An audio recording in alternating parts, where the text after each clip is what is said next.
He called her a nobody in front of everyone.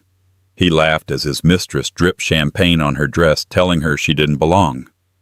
He said he was divorcing her to marry someone with power. What he didn't know as he stood in that glittering ballroom was that his simple wife was the secret heir to a European throne. And the important investors he was trying to impress. They worked for her father. The doors were about to open and his entire world was about to end. The first lie was the apartment. It wasn't hers. Of course, Julian Thorne didn't know that. He just thought it was a charming, if tragically small, pre-war apartment on the Upper East Side. He thought the modest inheritance Sarah Jensen lived on was just that modest. Tonight, the apartment felt smaller than ever, suffocating under the weight of Julian's ambition. "Sarah, are you even listening?" Julian snapped, not looking up from his phone. He was already in his custom-tailored Brioni tuxedo, a stark, handsome shadow against the cream-colored walls. "I am." Serafina Nocera kept her voice soft the way he preferred. She was fastening the clasp of a simple pearl necklace. "You said the Metropolis Heritage Ball is critical for the new fund." "Critical? It's everything." He finally looked at her and his lip curled just slightly. She saw it. He thought he was being subtle. "Is that what you're wearing?" She looked down at her dress. It was a deep emerald green, vintage, elegant and deliberately understated. "It's a classic." I thought, "It's fine, Sarah, just fine." He sighed, running a hand through his perfect hair. "It's just, tonight I'm closing the biggest deal of my life. I'm securing final stage funding for Thorne Global Capital. I need to look like I have a lioness, not a, well, just try to stand near the back, all right? And please don't talk to Mr. Duvall. I'll handle him." The barb hit its mark, as it was intended to. For 5 years, Serafina of Valoria had lived as Sarah Jensen. She had left the cold marble halls of her father's palace in Valoria, a tiny, fiercely wealthy principality nestled between France and Switzerland. She had left her title, her security, and her name, all for one naive dream to find someone who would love her, not the crown. She had met Julian at a Sotheby's auction where she was working as a junior curator for the Sullivan Gallery. He was magnetic, ambitious, and seemingly enchanted by her knowledge of art and her grounded nature. They married within a year, and for the last 6 months he had been a different person. He was cold, dismissive, and constantly on his phone smiling at texts from V. "I know I'm not what you're used to, Julian," she said, testing the water. "These society women. But I love you." "I love you too, Sarah," he said, the words as empty as the champagne flute he'd left on her antique dresser. "Now let's go. Victoria Vance is hosting the pre-gala reception and I can't be late." He didn't offer her his arm. He just walked out the door expecting her to follow. She took a deep breath, looking at the small frame photo on her nightstand. It was of her and her father, King Alistair II, dressed in hiking gear on a mountain in Valoria long before she'd begun this experiment. "Just one more night, Papa," she whispered. "One more night." The Grand Astoria Hotel was a riot of flashing bulbs and shouted names. Julian naturally was in his element. He strode onto the red carpet, flashing a $1 million smile, his hand possessively on Sarah's lower back. It wasn't affection. It was a prop. He needed the image of a happy marriage even as he was dismantling it in private. "Julian Thorne over here," a reporter from Tatler called out. "Julian, darling, you made it!" A voice like shattered glass cut through the noise. "Victoria Vance." She was poured into a dress that was more diamonds than fabric, her arm linked with a minor scandal-plagued British aristocrat. But her eyes were only on Julian. She glided over, completely ignoring Sarah, and placed a kiss directly on Julian's mouth. It was brief, but it was not friendly. It was a brand. "Victoria," Julian said, his voice a low purr. He didn't pull away. He didn't introduce his wife. "Isn't this just magical?" Victoria beamed, her eyes finally landing on Sarah. Her gaze raked over the vintage dress with blatant disdain. "Oh, hello, Sarah. What a quaint dress." Did you borrow it from your grandmother's closet?" Before Sarah could respond, Julian laughed. He laughed. "Victoria, you're wicked," he said, squeezing her hand. "Come, I need to talk to you about the after-party." He walked away. He left his wife standing alone on the red carpet as the cameras flashed, capturing her humiliation. She stood there for a full 10 seconds, the world a blur of white light and popping sounds. He laughed. That was the moment the glass in her heart didn't just crack. It pulverized. She composed her features, gave a polite icy nod to the bewildered reporters, and walked inside. The ballroom was magnificent, a sea of gilded architecture and crystal chandeliers. But Sarah saw none of it. She saw Julian and Victoria in a corner, huddled together, his hand on her waist. They were laughing. Sarah got a glass of champagne from a passing waiter and moved to the edge of the room. She would endure. She would get through the night, go home, and then she would have to decide. Well, if it isn't little Mrs. Thorne all alone. Victoria was back this time without Julian. "What do you want, Victoria?" Sarah asked, her voice dangerously quiet. "Oh, just to offer my condolences. It must be so hard trying to keep up." Victoria swirled her champagne. "You see, a man like Julian? He's a predator. He needs a partner who can hunt with him. You, my dear, are prey. You're domesticated. And you're not." "Darling, I'm the lioness," Victoria purred. "He just told me. As soon as his deal with the Europeans closes tonight, he's dropping you. He's upgrading." Sarah's blood ran cold. He said that word for word." Victoria smiled, a cruel, triumphant slash of red lipstick. "And he sealed the deal." She held up her hand where a new, blindingly large diamond sat on her right ring finger. "A welcome gift. He's just so generous." Sarah didn't say anything. She just turned and walked away, heading for the ornate marble terrace. She needed air. She was suffocating. She stepped out into the cool November night, the sounds of the city far below. Her hands were shaking, not from sadness, not anymore, from rage. She pulled her own phone from her simple clutch. It was an old, nondescript model she used for one purpose.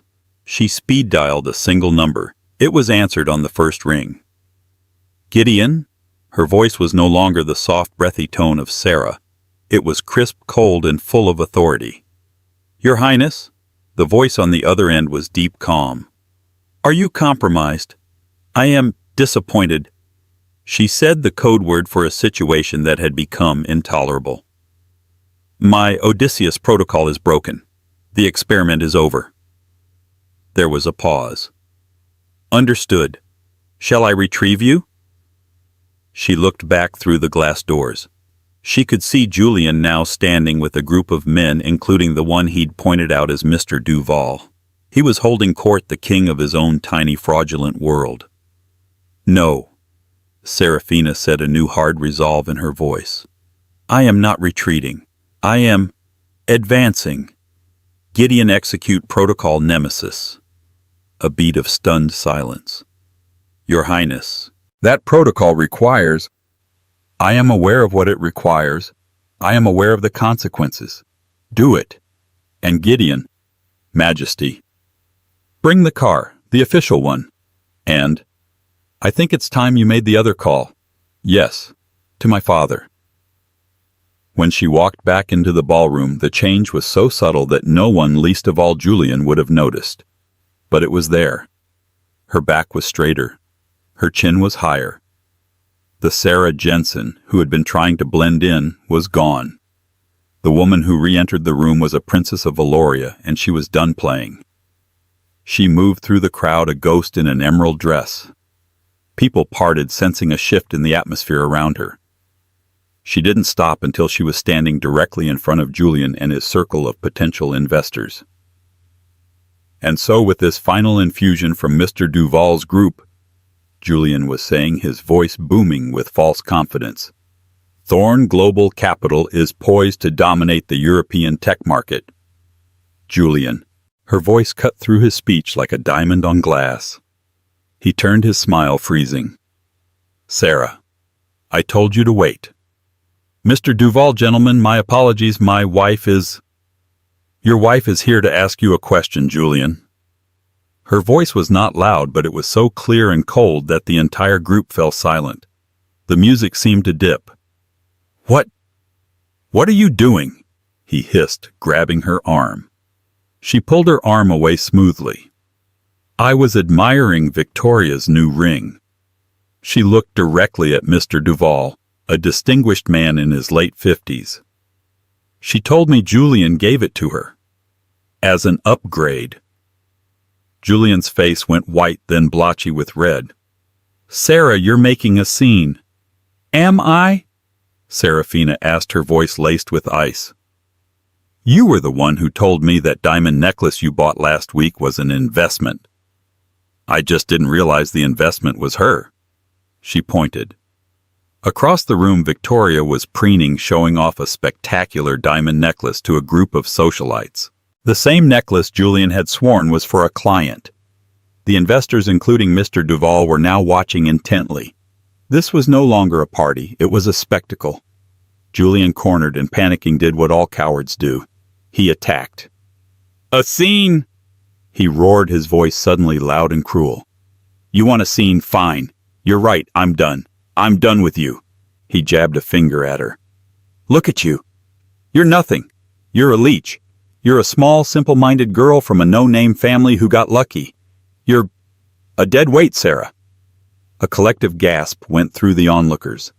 I am destined for more, he shouted, his eyes wild. I am building an empire. I need a partner, not a parakeet, Victoria, he jest. She's a lioness. She understands power. You just understand how to spend my money on ugly old dresses. Serafina didn't flinch. She just stood there, letting him empty his arsenal. So yes, he spat, moving in close, his voice a venomous whisper. It's over. As soon as my deal is signed, I'm filing for divorce. I'm upgrading, and there is not a single thing you can do about it. He smiled a terrible, triumphant grin, believing he had won.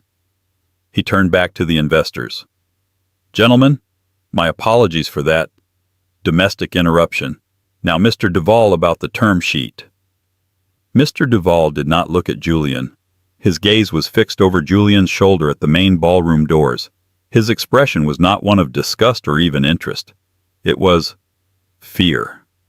Mr. Thorne, Duval said, his voice a dry rasp. I don't think I am the man you should be speaking to. Julian frowned. What are you talking about? I mean, a new voice said, that you should probably be talking to me. Julian turned. Sarah did not. She just smiled. Gideon was standing there. He was no longer in the simple black suit of a driver. He was in the formal dark blue uniform of the Valorian Royal Guard, his chest adorned with a single silver medal. He was flanked by two other men built like mountains with earpieces and impassive faces. They were not hotel security. They were military. Gideon, Sarah said, her voice warm for the first time all night. You're late. My apologies, Your Highness, Gideon said, bowing his head deeply. The traffic was uncooperative. Julian's mouth opened and closed. Your Highness Sarah, what is this? Did you hire actors? This is insane. Gideon ignored him, stepping aside to reveal the now open ballroom doors. Mr. Thorne, Gideon said, his voice booming with baritone authority. May I present His Majesty King Alistair II of the Royal House of Valoria. The entire ballroom went silent. The music, the chatter, the clinking of glasses, it all died, sucked into a vacuum of pure, unadulterated shock. Through the doors walked a man who did not just command a room. He owned the very air within it. King Alistair II was tall, with a mane of distinguished silver hair and a bearing that spoke of centuries of command. He was not in a tuxedo.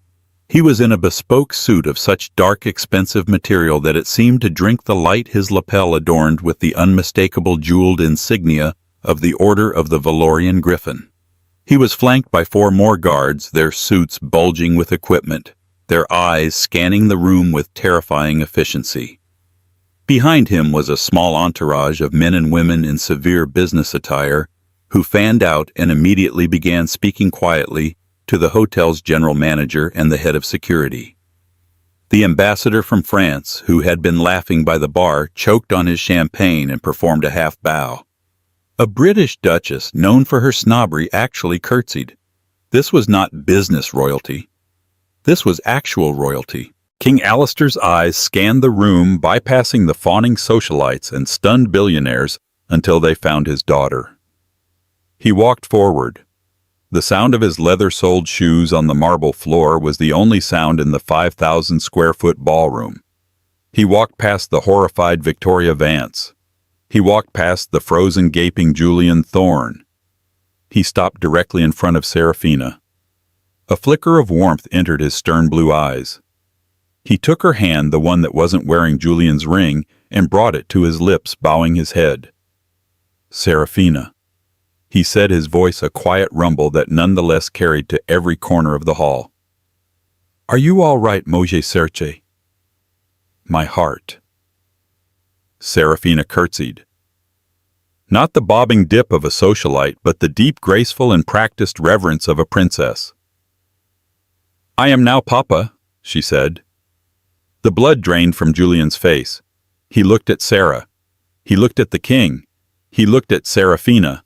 And he looked at Mr. Duval, the man he'd been begging for money. Mr. Duval, the stern investor, had moved to the king's side and was now bowing. "Your Majesty," Duval said, "a pleasure as always." "Mr. Duval," the king said, his voice now flat and cold as a glacier. "My head of North American operations for Valorian Holdings. I trust the trip from our Zurich headquarters was pleasant." "It was Your Majesty," Duval said. Julian made a small choking sound. Valorian Holdings, the mysterious European conglomerate he had been chasing for a year, the whale that was going to make his company. He looked at Serafina, his simple wife, the wife who worked in an art gallery, the wife who spoke 5 languages, the wife who had a knack for finance he had always dismissed as cute. "You," he whispered, pointing a shaking finger at her. You were Valorian Holdings." Serafina finally turned to look at him, and it was the look of a queen staring at an insect.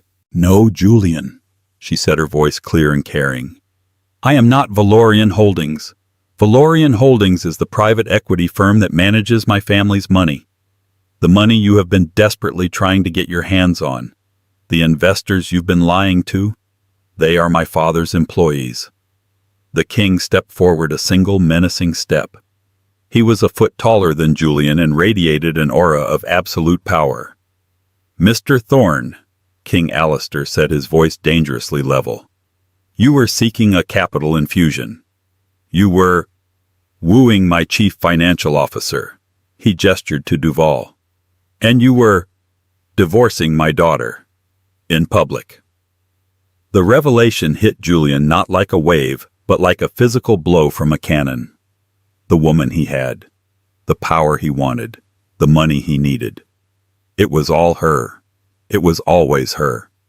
The woman he had just publicly, cruelly, and irrevocably discarded. Her royal father entered the ballroom, and the cheating husband fell to his knees. It wasn't a metaphor. His legs, which had been shaking, gave out completely. He stumbled, catching himself on a chair before sliding to the marble floor, his $5,000 tuxedo pooling around him. Your Majesty," he babbled, his hands outstretched. "Princess Serafina, I didn't know.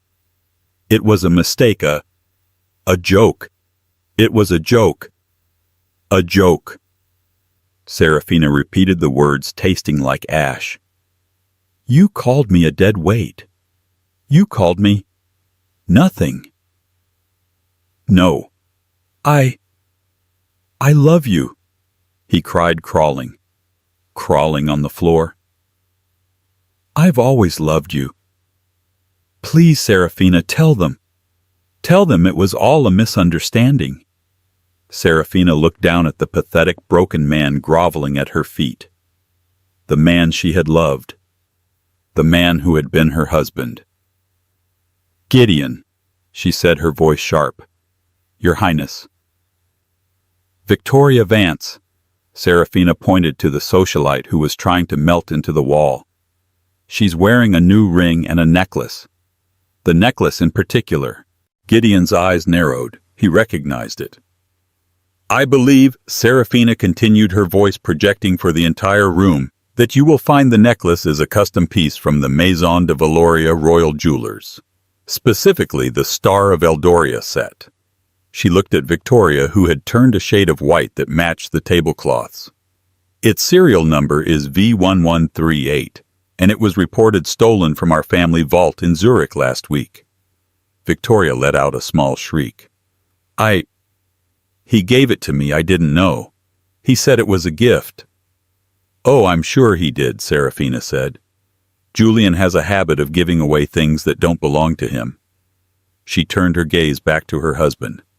"Didn't you, Julian?" Julian was now hyperventilating. "Stolen.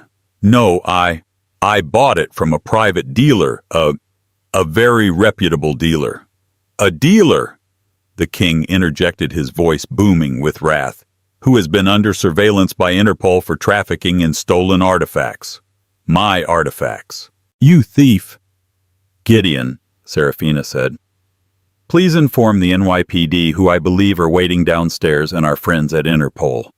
We have found their thief and his accomplice." "Accomplice!" Victoria screamed as two of the Valorian guards moved to block her exit. "He told me he loved me. He told me he was leaving her for me." "And what a prize you've won," Serafina said dryly. Julian scrambled to his feet, his eyes wild with terror. "You can't do this. I have a company, I have assets. I'll sue." This time Mr. Duval laughed.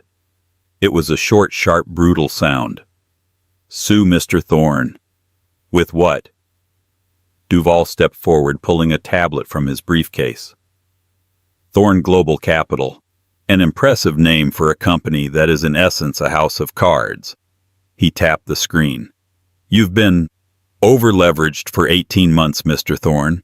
You've been funding your lavish lifestyle, the cars, the watches, the gifts for your mistress by taking on more and more debt." I have investors," Julian stammered. "No, you don't," Duval said. "You have one investor, one sole debt holder who has been quietly buying up all your debt, propping you up, waiting for this very moment." Julian's eyes widened in dawning horror. "Who?" Duval smiled. "A small anonymous holding company registered in the Caymans, which is in turn a wholly owned subsidiary of Valorian Holdings S.A. He turned the tablet to face Julian. "We own you, Mr. Thorne. We have been the only thing keeping you from bankruptcy for a year. We were waiting for a signal from Her Highness." Serafina gave a small, cold nod. "And," Mr. Duval said with immense satisfaction, "we just received it, as of 9:14 p.m. Eastern Standard Time. All your credit lines are frozen, all your assets are seized, and we are calling the note in its entirety, effective immediately." He tapped the screen one last time. "You are not just a social pariah, Mr. Thorne. You are bankrupt. You nothing." Julian looked at the tablet. He looked at the king. He looked at Serafina. He opened his mouth, but no sound came out. His entire life, his company, his reputation, his future had been erased with a single tap on a screen. He fell back to his knees, a hollow, broken shell of a man. The ballroom, which had been a cathedral of silence, erupted into a frantic buzz of whispers. Victoria Vance was being spoken to by two uniformed NYPD officers who had been discreetly let in. Julian Thorne was just kneeling. His head hung in abject defeat. King Alistair put a protective arm around his daughter's shoulder. "Gideon, bring my daughter her coat." "Yes, Your Majesty." Gideon returned not with the simple cloth coat Sarah had arrived in, but with a magnificent full-length cape of dark Valorian velvet embroidered with the royal crest. He draped it over her shoulders. The transformation was complete. The emerald green dress, once so quaint, now looked like the attire of a wood nymph who had been hiding a dragon's power. "Come, Seraphina," her father said gently. "You have been Sarah long enough. It is time to come home." She nodded, taking his offered arm. They began the long walk to the doors, a king and his heir, the crowd parting before them like the sea. But as she reached the door, Seraphina stopped. She turned back. The entire room, full of the most powerful people in New York, held its breath. She looked at the stunned faces, the reporters scrambling for their phones, the socialites who had whispered about her. "For 5 years," she said, her voice clear and strong, no microphone needed, "I lived among you as Sarah Jensen. It was an experiment. I wanted to see if I could build a life, a real life, and find someone who would love me for me. Not for a title, not for a vault in Zurich." She looked directly at the broken man on the floor. "I failed, but I learned." A new strength filled her. "I learned that a title does not give you power, it gives you responsibility. And I learned that the name I tried to hide, the name Sarah Jensen, is not a name of shame. It is the name of a woman who learned to survive." She turned to her father. "Papa, the Alistair Foundation was this evening's primary sponsor, was it not?" The king nodded. "It was. Our donation," she announced to the room, "will be doubled." A stunned, then enthusiastic round of applause started. However, she held up a hand, silencing the room once more. "It will be administered through a new special fund which I will personally oversee." She smiled a true bright smile. "We will call it the Sarah Jensen Fund. And it will be dedicated to providing legal and financial support for women who are trying to rebuild their lives after being deceived by men of unscrupulous character." It was a final, perfect, devastating blow. She had not only destroyed her enemy, she had built her legacy on his ashes. Without another word, Princess Seraphina of Valoria, flanked by her father, the king, swept out of the ballroom, leaving chaos and a beautiful, hard-earned lesson in karma in her wake. The double doors of the Grand Astoria ballroom hissed shut behind them, cutting off the explosion of noise as if a vacuum seal had been engaged. The pandemonium, the shouts of "Your Majesty," the frantic clicking of 100 phone cameras, the first wail of Victoria Vance as an NYPD officer touched her elbow was instantly muffled, replaced by the hushed, sterile quiet of the marble corridor. Seraphina felt like she was floating. Her hand was steady on her father's arm, but her legs felt distant, as if they were moving on memory alone. She had been Sarah Jensen for 2053 days. In the last 10 minutes, that woman had been field-stripped, dissected, and immolated on a pyre of public humiliation and royal revelation. Gideon, his face an impassive granite mask, walked 2 paces ahead. 4 other Valorian guardsmen Seraphina had known her entire life formed a perfect silent diamond formation around her and the king. They moved with an oiled, terrifying efficiency, parting the stunned hotel staff who had flattened themselves against the wallpaper. "The car is prepared, Your Majesty," Gideon said, his voice a low rumble. They swept through the private lobby past a secondary security team that was holding back a new frantic wave of paparazzi who had somehow gotten the tip.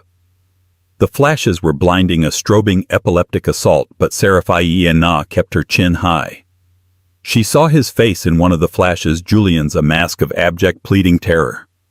Then the doors of the limousine, a custom-armored Mercedes Maybach, shut with the heavy, definitive thud of a bank vault. Silence. The car did not move. It sat in the concrete bay, a black, bulletproof bubble of calm amidst the storm. Seraphina stared at her hands, which were folded in her lap on the velvet cape. "Seraphina." Her father's voice was uncharacteristically gentle. The king was gone. Papa was back. "Are you hurt?" he asked, his voice thick with a rage he was only just containing. She thought about the question. Hurt. The last 6 months. The lies. The laughter. The coldness. The casual cruelty of his words, a dead weight, a nobody. Yes, that had hurt. But the woman it had hurt was gone, burned away in the ballroom's bright lights. "I am awake," she said finally, her voice raspy. She turned to look at him, and for the first time he saw not his daughter, but his heir. "I am so incredibly awake." A single hot tear traced a path down her cheek, not of sadness, but of sheer unadulterated relief. She wiped it away with the back of her hand, and her fingers brushed against the simple 2-carat diamond ring Julian had given her. The one he had called tasteful and appropriate for her. She looked at it, this symbol of her failed experiment, this monument to her own naivete. With a cold, deliberate motion, she pulled it off her finger. It left a pale, indented mark on her skin. She didn't look at it for more than a second. "Gideon," she said, her voice clear. The partition separating them from the driver's seat slid down. Gideon, who was in the passenger seat, turned. Serafina held the ring out between 2 fingers. "Please have this analyzed. I want to know if the diamond is as fake as he was. And then—" She paused. "Have it melted down. The gold can be donated." Gideon took the ring without a word. "As you wish, Your Highness." He slid the partition closed. King Alistair watched the exchange. A slow, proud smile touched his lips. "So," he said, "it is over. We go home. The jet is waiting at Teterboro." The limousine finally pulled out, gliding into the New York traffic with the silent, menacing grace of a shark. Serafina watched the city lights blur past the tinted glass. Home. The palace. The cold marble halls, the polite bows, the suffocating safety. "The experiment is over, Papa," she agreed, her voice hardening. "But I am not going home." He frowned. "Serafina, I don't understand. You are safe now. This nightmare is finished. Julian Thorne will be a stain in the history books, nothing more. My lawyers will—" "Your lawyers?" she interrupted, turning to face him, the full force of her presence filling the small space. "Your lawyers will do nothing. My lawyers will." Alistair sat back, stunned into silence. "You sent me here for one reason, did you not?" She continued, the words coming fast, sharp, and precise. "You told me, to rule you must first learn to serve. To lead you must first learn to be invisible. I was to be Sarah Jensen Jr. curator for 1 year, to understand the common person, to learn the value of work. I stayed for 5. Do you know why? You fell in love," he said, his tone softening. "No," she said, her voice like ice. "I fell for a projection. What I actually fell in love with was work. I loved having a purpose that I built myself. I loved being judged on my merits, not my name. And I'm good at it, Papa. I am very good at it." The car was speeding down the FDR drive, now its escort vehicles forming an impenetrable wall. Julian's public humiliation. That was just the appetizer. The man is not just a cheater, Papa. He's a fraud, and he's a sloppy one. Mr. Duval, she said, her eyes flashing, is a steward. He's a brilliant accountant. He protects the family's assets. But he is not creative. He is not a killer. He has been managing this situation. I'm going to end it. The king was speechless, a rare and beautiful state. You put Mr. Duval in charge of Valorian Holdings' North American operations. As of tonight, as of right now, I am taking his job. The car pulled to a stop on a private Teterboro tarmac, its nose pointed at the sleek white silhouette of the Royal Valorian, Griffin 1. Serafina, her father said, his voice now one of command. That is a $50 billion portfolio. It is not a toy for you to use for revenge. She did not flinch. He called me a dead weight. He called me a parakeet. He said I was nothing. He built his entire company, Thorne Global Capital, on the lie that he could secure funding from us. He used me, his simple wife, to try and get proximity to Duval. He used my name, my trust, and my love to build a house of cards. Revenge. This isn't revenge, Papa. This is a hostile takeover. It's business. Gideon opened the door. The cold night air hit her. She stood on the tarmac, the wind whipping her velvet cape. She looked at her father, who had followed her out. "I am not getting on that plane to go home," she said. "I am getting on that plane to use it as my new office. We are not flying to Valoria. We are flying to a secure holding pattern over the Atlantic while my new team assembles." Gideon. "Your Highness." "Secure the Valorian Royal Suite at the St. Regis. I want Mr. Duval, the entire legal team from Cravath, Swain, and more, and a full forensic accounting squad from Deloitte. I want them there in 3 hours. We will land at dawn." Her father stared at her, the wind ruffling his silver hair. He saw no fear in her eyes, no sadness, only a terrifying, focused, and righteous blaze. He had sent his daughter to learn to be a commoner. She had returned a queen. He nodded a single sharp motion. "Gideon, you heard the princess. Make it happen." He turned back to Serafina. "But I am staying with you, as an observer." "Of course, Papa," she said, a small dangerous smile on her lips as she ascended the stairs to the jet. "I'll need someone to fetch the coffee."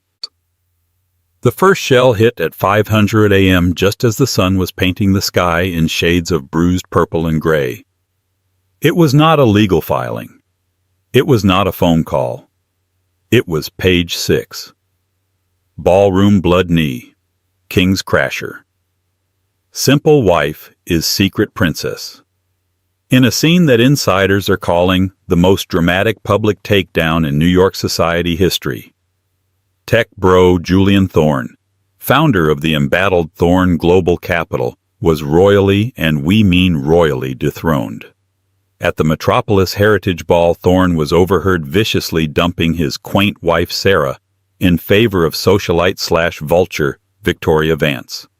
One problem, simple Sarah, is actually Her Royal Highness Princess Serafina of Valoria, heir to the throne, and more importantly to the multi-billion-dollar Valorian holdings. Thorne's entire company has been desperately seeking an investment from, you guessed it, Valorian. Eyewitnesses report that just as Thorne called his wife a dead weight, the ballroom doors opened and in walked His Majesty King Alistair II himself, flanked by guards. The man didn't just kneel, one duchess told page 6. He melted. It was delicious. He literally crawled. The night ended with Thorne in a puddle and Vance in handcuffs, arrested in connection with the theft of the priceless Star of Eldoria necklace. A palace source confirms the upgrade was in fact stolen property. Ouch. By 7:00 a.m., Forbes had dropped the financial hydrogen bomb. Thorne Global implosion, Valorian Holdings calls 1.2B. Debt note. Stock to zero. Following the shocking social circuit implosion of its founder Julian Thorne, Global Capital ceased to exist this morning. Valorian Holdings S.A., which had been quietly buying up Thorne's substantial debt for the past 18 months, confirmed it has called the entire note effective immediately. A spokesperson for Valorian, which manages the private wealth of the Valorian royal family, stated, "Due to a catastrophic failure of leadership and credible allegations of criminal fraud, we have moved to protect our interests. All assets of Thorne Global Capital and Mr. Thorne personally have been frozen or seized." The market, which already had doubts, reacted instantly. The stock is worthless. Julian Thorne, who was worth an estimated $800 on paper last night, is as of 7:00 a.m. in debt. By 9:00 a.m., the royal suite at the St. Regis was a war room. The opulent Louis XVI-style furniture had been pushed to the walls. In its place were trestle tables, laptops, and massive wall-mounted screens displaying spreadsheets, market data, and legal documents. Serafina stood at the head of the table. She was not in a ball gown. She wore a severe black custom-tailored suit, her hair pulled back into a tight, unforgiving knot. The only jewelry she wore was a simple Valorian signet ring. Mr. Duval, looking like he hadn't slept in a year, was pointing a laser at a screen. "And it's worse than we thought, Your Highness. He wasn't just over-leveraged. He was running a full-blown Ponzi scheme. He was using projected revenue from our potential investment, the one he never had to secure other loans, which he then used to pay off other investors. And as we can see, fund his extracurriculars." A screen flashed showing receipts. $250,000 for Victoria Vance's rent. $1.2 million for a Patek Philippe watch. $80,000 at Le Bernardin in 3 months. He was robbing Peter to pay Paul and using the money to buy Paul a new Ferrari. Serafina said, her voice flat. "Exactly, Your Highness," Duval said, wiping his brow. "We've frozen everything. The bank accounts, the trading accounts, the penthouse, the jet, the cars. We have it all." "Not everything," Serafina said. The room went quiet. She walked to a separate screen, one she had been curating herself. "He had an art collection," she said. "One he was very proud of. He loved to tell me how uneducated my taste was. He loved to teach me." On the screen, a list of artworks appeared. A small bronze, a mid-century abstract, a series of classical sketches. "His taste," Serafina said, "was as fraudulent as his balance sheet, but it's valuable. We liquidate it, all of it." "Your Highness," a lawyer from Cravath spoke up, "that is his personal property. Seizing it to cover the corporate debt will be complex. He can fight it in court." "He can't," Serafina said, "if he doesn't technically own it." She tapped a file. A new name appeared. "Mr. Eris, the Sullivan Gallery." Duval looked confused. The gallery where you worked, Your Highness. The one on 57th Street." "The very one," Serafina said, her eyes turning to chips of ice. "The one place that was mine. The one part of my Sarah life that I thought was real." She turned to the room. "Julian didn't just betray me in our home. He betrayed me at my work. Mr. Duval, why can't we find the source of funding for his art purchases?" It's a shell, Your Highness," Duval stammered. "A blind trust in the Caymans. We can't pierce it without—" "You don't need to," Serafina said. "I know the account. It's ASG Holdings, Eris Sullivan Gallery. Julian wasn't just buying art from the gallery. He was buying art through the gallery. He was funneling money from Thorn Global into the gallery's holding company, which then sold him art, often fakes, or pieces at a 5,000% markup to clean the money. He made my boss, Mr. Eris, his personal launderer." King Alistair, who had been silent in the corner, let out a low, dangerous growl. "Your Highness," the lawyer said, his eyes wide. That is a massive criminal allegation. That's RICO. That's wire fraud. That's everything." "It's leverage," Serafina corrected him. "And I'm going to use it. Get a team ready. We're going to pay a visit to my old boss." The Sullivan Gallery was exactly as she'd left it, quiet, sterile, and smelling faintly of lemon oil and old money. Mr. Eris, a small bird-like man in a bow tie, was fluttering anxiously by his desk. When Serafina walked in, flanked not by royal guards, but by 2 terrifyingly expensive lawyers from Cravath, he nearly fainted.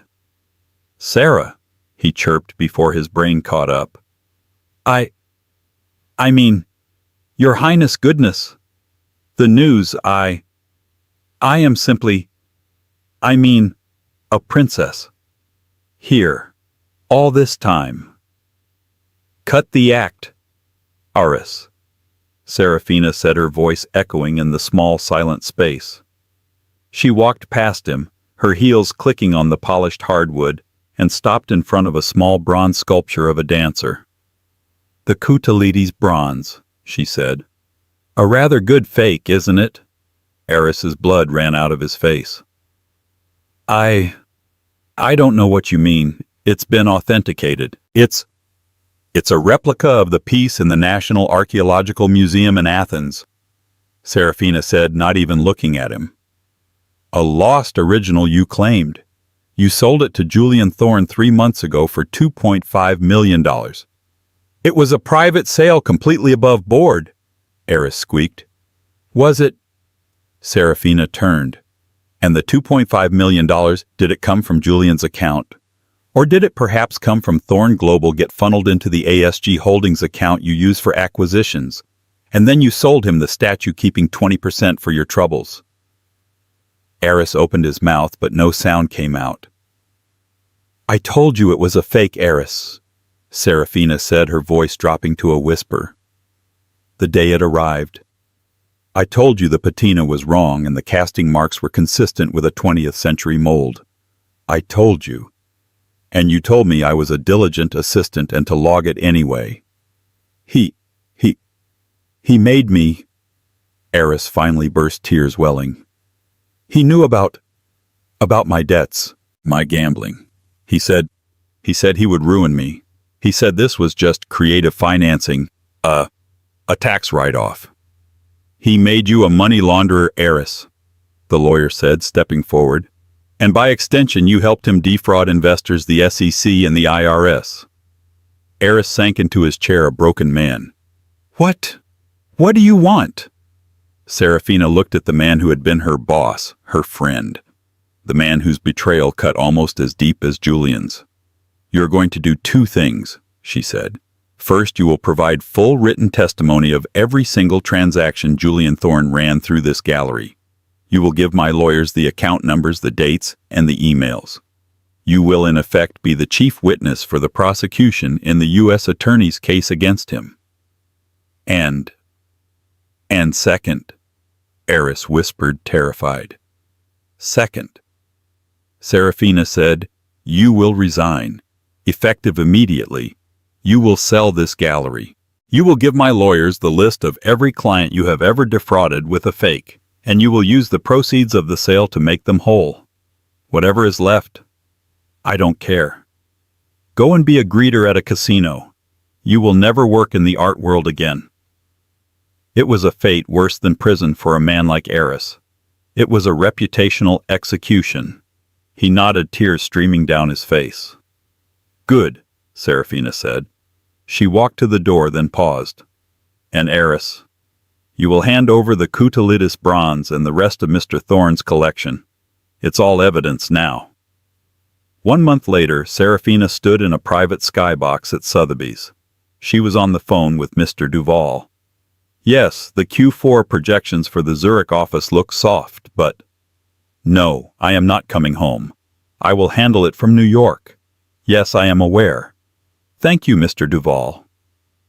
She hung up, exasperated, just as her father entered the box with 2 glasses of champagne. You are terrorizing him, you know, Alistair said, handing her a glass. I am motivating him, she said, taking a sip. There's a difference. Below them, the auction floor was electric. It wasn't just an estate sale. It was the social event of the season. The press was packed in the back. Every socialite, collector, and ghoul in New York was present. The event, the Thorne Collection, sold by order of Valorian Holdings and the U.S. Marshals Service. And now Lot 45, the auctioneer announced, a collection of 12 bespoke Brioni suits. Who will open the bidding for me at $1,000? They are liquidating his life, Alistair mused. They are repaying his victims, Serafina corrected. Every penny from this auction goes to the employee pension fund and the smaller investors he defrauded. The Sarah Jensen Fund is matching the first $1 million. They watched as his Patek Philippe, the one from the Le Bernardin receipt, sold for half what he paid. His cars, his watches. Piece by piece, his entire identity was being dismantled and sold for parts. Then the climax of the evening. And now, Lot 112, the Star of Eldoria necklace. A gasp went through the room. The piece was brought out on a black velvet cushion. It was magnificent. "This exquisite replica," the auctioneer said, causing a confused murmur, "was commissioned by a Mr. Julian Thorne, who was then arrested for attempting to traffic what he believed to be the real artifact. It is nonetheless a stunning piece of jewelry. We will open the bidding at $5. In the skybox, Alistair turned to his daughter, his eyebrows raised. Serafina smiled. Julian was so arrogant he thought he'd stolen the real one from our vault. He was conned by the same dealer who was trying to sell it to him. The dealer sold him the high-grade replica Interpol has been tracking for years. The real one, she touched her throat, never left Zurich. He was arrested for trafficking a fake, which it turns out is just as illegal. Her father chuckled a deep rumbling sound. He wasn't just a monster, he was an idiot. A fool in every sense, Serafina agreed. And finally, the auctioneer said, his voice softening, "We have a very special final lot, Lot 113. A single mannequin was wheeled to the center of the stage. On it was a simple, elegant emerald green vintage dress. The dress of a princess, the auctioneer said, his voice full of reverence. Worn by Her Royal Highness Princess Serafina on the night she reclaimed her name. All proceeds from this lot will go directly to the Sarah Jensen Fund supporting victims of financial and domestic fraud." Serafina's breath caught. She had donated it, but she hadn't expected this. "We will open the bidding at $10,000. $50,000, a voice called. $100,000. $250,000. Serafina watched her hand over her mouth as the dress, her simple, quaint dress, was bid up higher and higher, a symbol not of her humiliation but of her triumph. "Sold!" the auctioneer cried, banging his gavel. $1.5 million, to the gentleman in the back. A round of thunderous applause filled the room. Serafina looked down at the floor, and for the first time she saw not a pit of vipers, but a city full of possibility. Her father raised his glass to her. "So, Your Highness, what's next?" Serafina turned from the window, leaving the ruins of Julian Thorne's life behind. She picked up her tablet, which was already flashing with new emails from the Zurich office. "What's next, Papa?" she said, a true bright smile playing on her lips. "Now, we work." What did you think of Serafina's incredible transformation? That moment when the king walked in. I just got chills. It just proves that you should never, ever underestimate the quiet person in the room. They might just be royalty in disguise waiting for their moment. And Julian. He learned the hard way that karma always cashes the check. If you love this story of hard karma and secret identity, you are going to love what I have coming next. So do me a favor and hit that like button. Right now, it really helps the channel. Share this video with someone who needs to see a story where the bully gets what they deserve.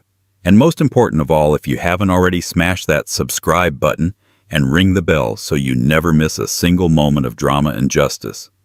Trust me, you don't want to miss the story I'm dropping next week. Thanks for listening.